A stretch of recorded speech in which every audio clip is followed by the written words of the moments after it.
Hi, it's Tracy. Hope you're keeping really well. So I'm going to take you through the quick start program that we do down at First Place Fitness on the bikes here. I'm going to take you through all of the details so that you can understand a little bit more in depth about what you're looking at on the screen and what it actually means to you. So we have two programs, we have Colour Zone, and all the other classes on the timetable are quick start. So once you've set your bike up and you've got sat down on your bike, you press the tick here, which is okay, and you can see that you have a menu that comes up in front of you, and the top button is quick start. So all we do is press that again, that's it, and then we're straight in. So right at the top here you can see how long you've been cycling for. That gives you the duration of time that you're on the bike. The level here, level 34, is your resistance level, and each one of those levels represents a kilogram of force that is from the flywheel at the back. So if I press down on the lever which is in front of me or turn the dial, that makes it more gives it more resistance. So moving towards level 40, so that's 40 kilograms of resistance moving through the back wheel. So I'm going to move it back here to 34. Very sensitive, and of course when you're doing classes you'll know that we use different levels of resistance to on the ride, so that if we're going on a hill climb we have higher resistance. The more resistance you've got on, the more you're working on muscle strength in your legs. The less resistance you've got on, the more you start to focus on the aerobic element of what we do on the bike. Okay, so that's the level. So each one of those numbers there is related to the force that you're applying down through the pedal that's linked to the flywheel at the back.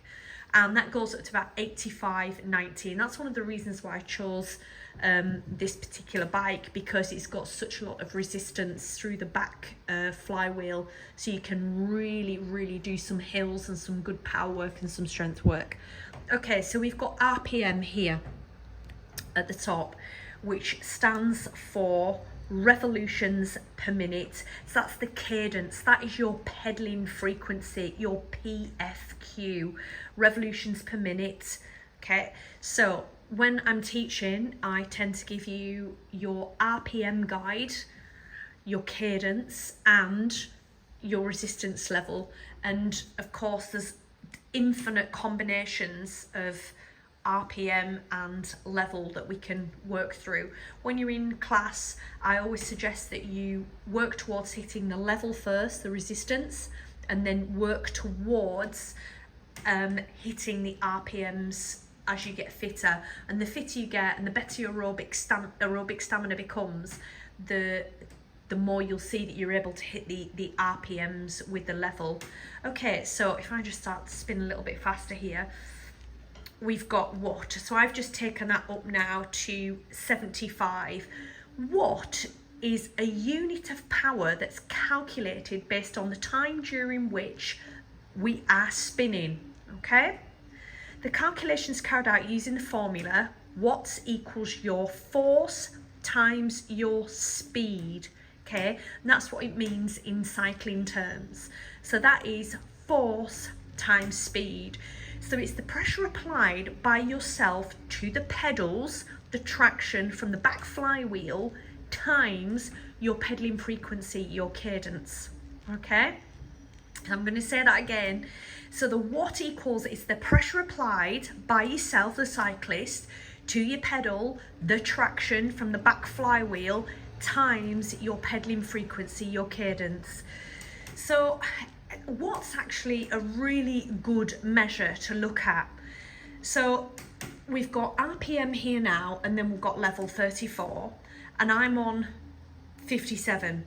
So if I really wanted to move towards getting that to the optimum between those two numbers, I'm having to apply quite a lot of pressure, and then I'm going to take up my watt.